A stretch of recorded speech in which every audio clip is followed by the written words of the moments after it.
ओम नमः शिवाय। मैं हूं ज्योतिषिक पंडित दीपक दुबे और पूर्व नियोजित अपने कार्यक्रम और अपने वादे के साथ मैं आज उपस्थित हूं साप्ताहिक राशिफल के साथ। यह साप्ताहिक राशिफल 2 अगस्त से 9 अगस्त का है, अर्थात रविवार से लेकर के शनिवार तक। इस साप्ताहिक राशिफल में मैं आपके इस सप्ताह के राशिफल के अलावा इस सप्ताह में ग्रह नक्षत्रों की यदि कोई स्थिति परिवर्तित हो रही है उस पर चर्चा करूंगा। इसके अलावा यदि कोई बड़ा कोई पर्व त्योहार होगा उसके ऊपर चर्चा करूंगा। साथ ही मैं इसमें कुछ कुंडलियों को भी शामिल करूंगा जो हमारे पास मेल के द्वारा आई हैं। हालांकि बहुत सी कुंडलियां आई हुई हैं, लेकिन इस पूरे कार्यक्रम में मैं, जैसा मैंने पहले बताया था कि मैं 3 कुंडलियों को शामिल करूंगा, उसके ऊपर मैं चर्चा करूंगा। तो आप सावधानी से सुनिए और जिन लोगों ने मुझे भेजा है, पत्र अपने भेजे हैं ईमेल के द्वारा, वो अपने बारी का इंतजार करें। सबसे पहले इस अगस्त में पड़ने वाले योग। पहली चीज, श्रावण मास प्रारंभ हो चुका है और 2-3 चीजें महत्वपूर्ण हो रही हैं। नंबर 1, आज के दिन ही शनि बहुत दिनों से वक्री चल रहा था, शनि ग्रह, जो आज से मार्गी हो जाएगा अपनी राशि वृश्चिक में। इसके अलावा शुक्र अस्त हो रहा है 5 अगस्त से, और 6 अगस्त को जो बहुत दिनों से बुध अस्त चल रहा है वह उदय होगा पश्चिम की ओर। तो इतने ग्रहों के परिवर्तन के कारण बहुत से राशियों में बहुत से तरह का प्रभाव पड़ेगा। शुक्र अस्त, शनि मार्गी और बुध उदय, इसके ऊपर भी मैं अलग से राशिफल बताऊंगा कि क्या होगा, केवल इनका प्रभाव। लेकिन आज साप्ताहिक राशिफल के साथ हम प्रारंभ करते हैं अपने कार्यक्रम को। अब अगर चर्चा किया जाए, जो पहली राशि है हमारी वह है मेष राशि।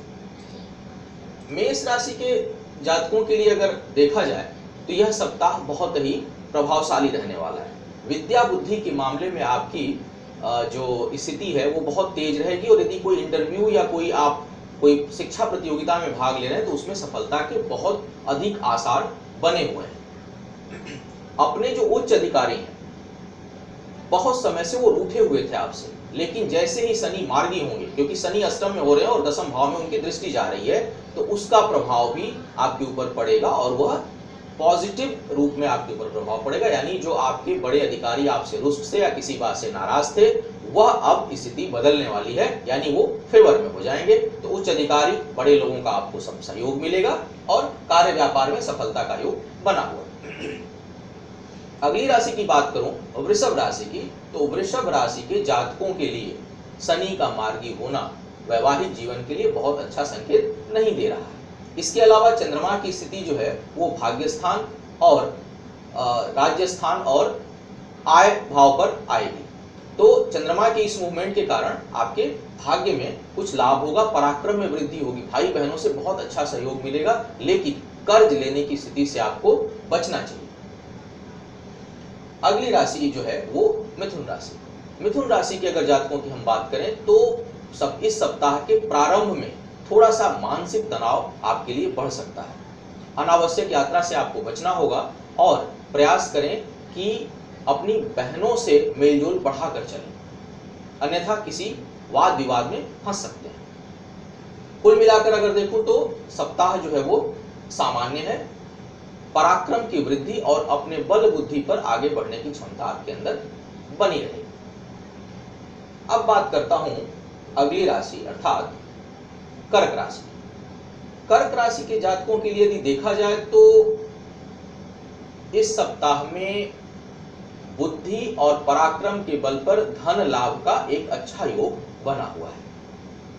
एक कमी जो मैं देख रहा हूं वह देख रहा हूं कि आपका जो सोच का दायरा है वह थोड़ा विचलित है। आपको थोड़ा अपने ऊपर नियंत्रण रखना पड़ेगा और सोच के दायरे को संतुलित करना पड़ेगा। बैलेंस होकर के चलेंगे इस सप्ताह तो आपको सफलता मिलेगी। तो मूल सूत्र ये है कि जो लाइफ में थोड़ा इम्बैलेंस है, थॉट प्रोसेस में जो इम्बैलेंस है, भावनाओं में जो थोड़ा इम्बैलेंस हो रहा है, उसको आप अपनी भावनाओं को नियंत्रित करें और फिर आप किसी कार्य में हाथ डालें। तो ये मैंने 4 राशियों का जो है वो जिक्र किया। अब मेरे पास बहुत से प्रश्न आए हैं, लेकिन उसमें से पहला प्रश्न मैं ले रहा हूं एक कुंडली को, जो मुझे भेजा है नागेंद्र सिंह जी ने वाराणसी से। इनका डेट ऑफ बर्थ है 20/5/1974, 20:30 अर्थात रात्रि के 8:30 बजे। और इनका जो प्रश्न है वो है अपने कैरियर को लेकर। बनारस में ही आपका जन्म हुआ है। तो नागेंद्र सिंह जी, मैं आपकी कुंडली के साथ उपस्थित हूँ। मैं देख पा रहा हूँ कि आपकी जो कुंडली है वो धनु लग्न और मेष राशि की कुंडली है आपकी। एक जो सबसे बड़ी जो आपकी उम्र अधिक हो चुकी है और बिजनेस और काम के मामले में आपकी अस्थिरता बनी हुई है, तो इसका जो सबसे बड़ा कारण मुझे नजर आ रहा है वह नजर आ रहा है आपकी कुंडली में ग्रहण योग और भाग्य भंग योग। अर्थात धनु लग्न होने के कारण सूर्य आपका भाग्य का स्वामी है, जो कुंडली में 6ठे भाव में बैठा हुआ है केतु के साथ। तो सूर्य का 6ठे भाव में आना अपने आप में भाग्य भंग योग बनाता है और उसके साथ 6ठे भाव में केतु का बैठना ग्रहण योग को पूरी तरह से दर्शा रहा है, यानी भाग्य आपका बिल्कुल साथ नहीं दे रही है। मंगल और शनि आपके 7वें भाव में बैठे हैं, जो एक उद्योगपति योग की ओर तो इशारा करते हैं, लेकिन मंगल शनि अपने आप में थोड़ा द्वंद्व वाले, एक दूसरे से इनके अंदर वैमनस्यता है।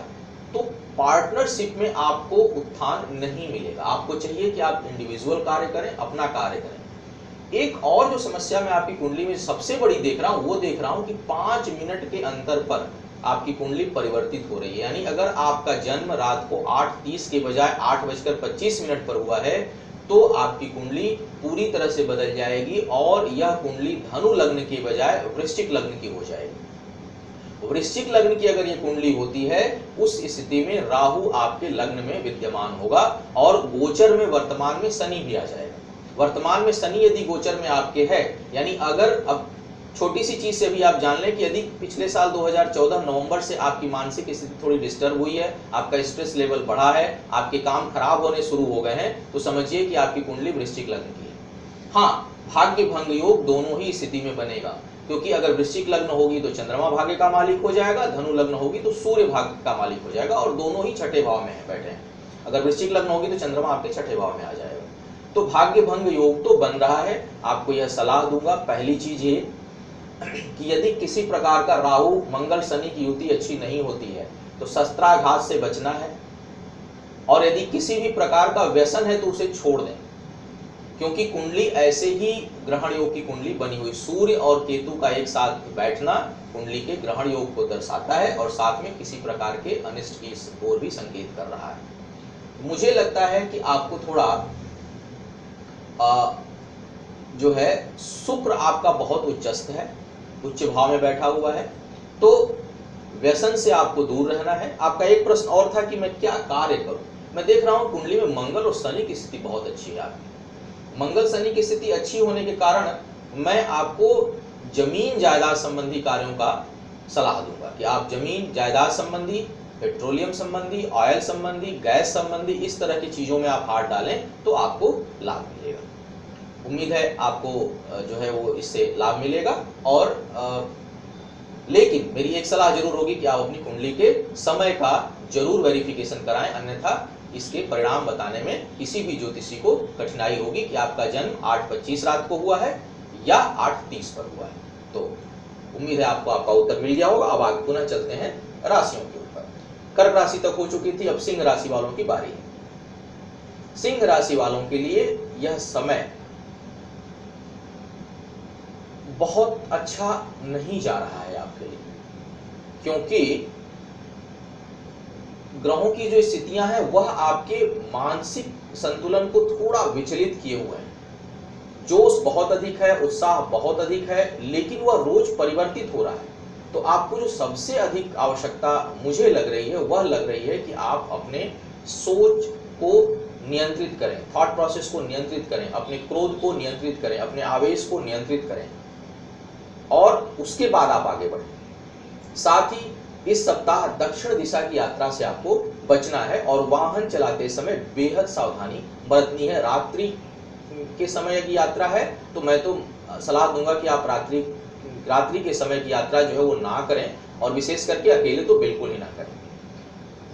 तो यह आपके लिए सलाह है। साथ में भैरव की जो है वो पूजा आप करें या माँ काली की पूजा करें तो थोड़ा शांति मिलेगी। आप आगे चर्चा करते हैं कन्या राशि। कन्या राशि वालों के लिए अप्रत्याशित लाभ मिलने का योग बनेगा यदि व्यापार के क्षेत्र में हैं आप तो, और व्यापार में भी यदि आप टेलीकम्युनिकेशन, गैस, एयर से संबंधित कोई भी आपका कार्य है, डिस्टेंस से रिलेटेड कोई काम है, बहुत दूर और संचार माध्यमों से अगर आपका कोई काम आप करते हैं तो कुछ बेहतर लाभ मिलने की संभावना बनी हुई है।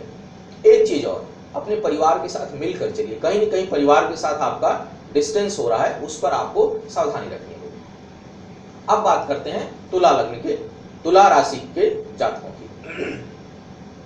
तुला राशि के जातकों के लिए अगर देखा जाए तो यह समय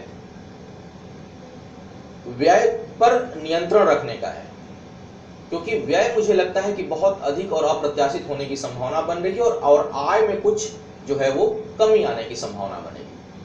तो आय और व्यय के संतुलन को आप बढ़ाएं, साथ में अपने परिवार के लोगों को साथ लेकर चलें, विशेष करके अपने भाइयों के साथ संबंध को आप ठीक करने का प्रयास करें इस सप्ताह। कार्यस्थल पर अपने से जूनियरों से आपको सतर्क रहना। आगे चर्चा करता हूं वृश्चिक राशि। वृश्चिक राशि के लोगों के लिए शनि का मार्गी होना बहुत अच्छा परिणाम नहीं देगा। विशेष करके कार्य व्यापार में नुकसान होने की संभावना बनेगी या अपने जो आपके सहयोगी हैं, आपके जो पार्टनर हैं, उनसे भी कहीं न कहीं आपको वैचारिक मतभेद होने की संभावना बनेगी। कुल मिलाकर अगर देखा जाए तो यह सप्ताह सतर्कता के साथ आगे बढ़ने का है। भाग्य के भरोसे कोई भी काम ना करें और यदि जुआ, सट्टा या लॉटरी में विरत लगे हुए हैं तो उससे थोड़ी दूरी बनाकर चलें। नशे से बेहद परहेज करने की सलाह मैं आपको दूंगा। अब पुनः बारी आती है कि एक प्रश्न ले लिया जाए, क्योंकि 4 राशियां हो गई। अगला जो प्रश्न मैं लेने जा रहा हूं, मुझे जो इसमें कुछ संयोग की बात है, जिस तरह की जो कुंडलियां अच्छी मुझे लगी, मुझे लगा कि इनका उत्तर मुझे देना चाहिए, उन कुंडलियों को लिया मैंने और यह मैं प्रश्न ले रहा हूं निशा शर्मा जी का, जो चंडीगढ़ से इन्होंने मुझे भेजा है ईमेल, और यह अपने बेटे के बारे में जानना चाहती है। निशा जी, आपके बेटे का जो जन्म आपने भेजा है कुंडली, वह है 6 अगस्त 1984, समय है 4:52 शाम के समय का और जन्म स्थान है नई दिल्ली। तो आपकी जो कुंडली है आपके बेटे की, वह हो रही है धनु लग्न और वृश्चिक राशि की। वृश्चिक राशि पे आपके 2 प्रश्न है। पहला ये कि क्या मेरा बेटा जो बाहर रहता है वह इंडिया में आएगा या बाहर ही सेटल होगा, और दूसरा प्रश्न इसका विवाह कब होगा। पहले प्रश्न का जो उत्तर मैं देख रहा हूं, क्योंकि मंगल, चंद्रमा और केतु की युति बन रही है, अंगारक और ग्रहण योग की युति बन रही है द्वादश भाव में, साथ में मंगल द्वादशेश है और पंचमेश से द्वादश भाव में है, और शनि उच्च का लाभ स्थान में बैठा हुआ है। कुल मिलाकर अगर मैं देखूं, साथ में गुरु जो है वो वक्री है और वो लग्न में बैठा हुआ है। पहली चीज, लग्न का गुरु व्यक्ति को अपने जन्म स्थान से दूर रखता है, माता पिता से दूर रखता है। तो इस बच्चे की जो सबसे बड़ी संभावना बन रही है वो ये बन रही है कि ये आप लोगों के साथ नहीं रहेगा और यह बाहर ही कहीं रहेगा। पश्चिम दिशा में इसका उत्थान संभव है, तो अपने घर से अगर ये पश्चिम दिशा में, और जितना सुदूर जाएगा उतना अधिक इसका उत्थान होगा। उच्च का शनि बैठा है तो धन के मामले में बहुत अधिक चिंता करने की आपको आवश्यकता नहीं है। तो धन तो इसको हमेशा आता रहेगा, लेकिन मातृपक्ष से जबरदस्त इसकी कुंडली में पितृदोष बन रहा है, उस पर आपको ध्यान देने की आवश्यकता है। हालांकि उससे संबंधित प्रश्न नहीं किया है आपने, तो मैं सिर्फ इशारा कर दे रहा हूं। और दूसरा जो प्रश्न है कि इसका विवाह कब होगा, तो अभी इसकी शनि की 7.5 मध्य दौर में चल रही है, जो 7-8 महीना ही अभी हुआ है, तो कम से कम 1.25 साल तो विवाह होने की संभावना ऐसे ही नहीं बन रही है। वैसे जब इसका विवाह होगा तो मुझे लगता है कि इसका भाग्योदय और अच्छा होगा, क्योंकि इसका जो स्वामी है सप्तम भाव का बुध, वह भाग्य स्थान पर शुक्र के साथ बैठा हुआ है। तो जब विवाह होगा तो इसका भाग्योदय बहुत अच्छा होगा, लेकिन मुझे लगता है कि इसका विवाह 2016 के अंत या 2017 के मध्य तक इसके विवाह होने की पूरी संभावना बन रही है। तो ये थी निशा जी की कुंडली। मुझे उम्मीद है आपको आपका उत्तर मिल गया होगा। अब पुनः आते हैं राशियों के ऊपर। वृश्चिक राशि तक हम चर्चा कर चुके थे और अब बारी आती है धनु राशि के जातकों की। देखिए, 3 बड़ी जो है वो ग्रहों में बड़ा परिवर्तन, चंद्रमा के परिवर्तन के अलावा 3 बड़ा परिवर्तन इस सप्ताह हो रहा है। बुध का उदय होना, शनि का मार्गी होना और शुक्र का अस्त होना। क्या प्रभाव होगा आपके ऊपर? शनि के मार्गी होते ही धन के मामले में आपको बेहद लाभ मिलने की संभावना बनेगी, लेकिन शुक्र अस्त भी हो रहा है। शुक्र आपके लिए छठे भाव का भी स्वामी और लाभ का भी स्वामी है, तो कुल मिलाकर जहां आप थे वहीं रहेंगे। हाँ, बुध का उदय होना आपके कार्य व्यापार के मामले में, और अगर यदि आप राजनीति के क्षेत्र में तो आपके लिए अच्छा होगा। तो धन के मामले में मुझे लगता है कि अगर शुक्र भी उदय रहते तो इस समय धन की स्थिति बहुत अच्छी होती, लेकिन धन के मामले में यथावत स्थिति बनी रहेगी। कोई बहुत बड़ा उतार चढ़ाव मुझे नजर नहीं आ रहा, लेकिन राज्य बाहरी संबंधों के मामले में आपको लाभ मिलेगा और पारिवारिक जीवन में भी सुख का अनुभव करेंगे। मकर राशि के जातकों की यदि मैं बात करूं तो आपके लिए इस समय शिक्षा प्रतियोगिता में लाभ के लिए यह सप्ताह बेहतर है। कहीं नई नौकरी, अब पुरानी नौकरी को छोड़कर नई के तलाश में जाना चाहते हैं उसके लिए अच्छा समय है, और यात्रा के लिए बेहद अच्छा समय है। तो इन 3 मामलों में आप प्रयास कर सकते हैं। सावधानी आपको रखनी है यात्रा को लेकर के, विशेष करके उत्तर दिशा की यात्रा, इससे आपको बचना है। साथ में भगवान शिव को थोड़ा जल अर्पित कर दें, क्योंकि स्वास्थ्य संबंधी मुझे थोड़ी समस्या बनने की संभावना दिख रही है इस सप्ताह। आगे चर्चा करते हैं कुंभ राशि के जातकों के बारे में। कुंभ राशि के जातकों के लिए कोई बड़े हानि का योग बन रहा है और यह आर्थिक हानि से संबंधित है। संभव कोई घर परिवार या रिश्तेदारी में कोई घटना दुर्घटना हो जिस पर अधिक हानि की संभावना बन रही है, ऐसा जो है सितारे संकेत दे रहे हैं। तो आपको थोड़ा धन के मामले में सचेत होकर चलना है और कर्ज लेकर के कोई कार्य अभी प्रारंभ ना करें आप। तो यह मेरी सलाह है आपके लिए। बाकी वैवाहिक जीवन और स्वास्थ्य के मामले में यह सप्ताह आपके लिए अच्छा जाएगा। धन के मामले में मुझे थोड़ी समस्या नजर आ रही है। अब अंतिम राशि बचती है मीन, लेकिन मीन राशि से पहले आज का अंतिम सवाल भी ले लेता हूं। अंतिम सवाल एक है और ये बाहर से आया हुआ है, तो मैं सोच रहा हूं कि इस सवाल को ले लिया जाए। और यह सवाल है,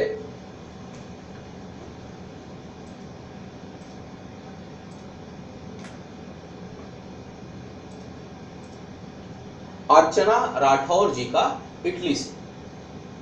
अर्चना जी लिखती हैं कि मेरे वैवाहिक जीवन में काफी समस्या है, क्यों है, क्या यह भाग्य में ही है या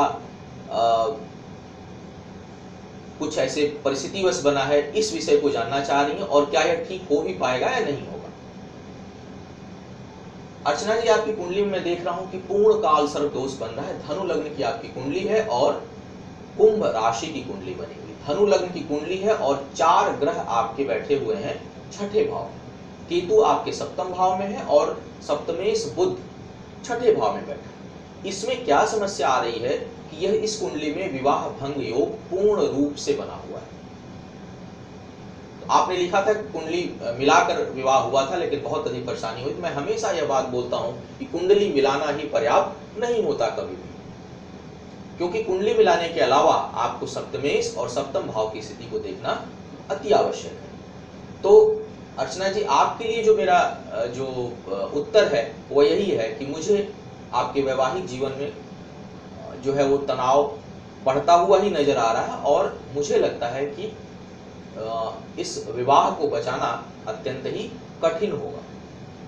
यदि आप प्रयास करना चाहती हैं तो इसके लिए सिर्फ एक जिसको मैं ब्रह्मास्त्र कहता हूं, माँ कात्यायनी का अनुष्ठान आप एक बार करा के देख लीजिए, क्योंकि वही अंतिम और सबसे बड़ा उपचार है। अगर उससे लाभ मिलता है तो ठीक है, अन्यथा कहीं न कहीं आपको अपने स्थिति के साथ, चूंकि आपका विवाह हुए काफ़ी समय हो चुका है, तो मुझे लगता है कि यह धीरे धीरे आकार ले चुका है यह समस्या और काफ़ी बड़ा हो चुका है। तो आपको कहीं न कहीं इसे समझौता करना पड़ेगा और इसके टूटने की संभावना बहुत अधिक है।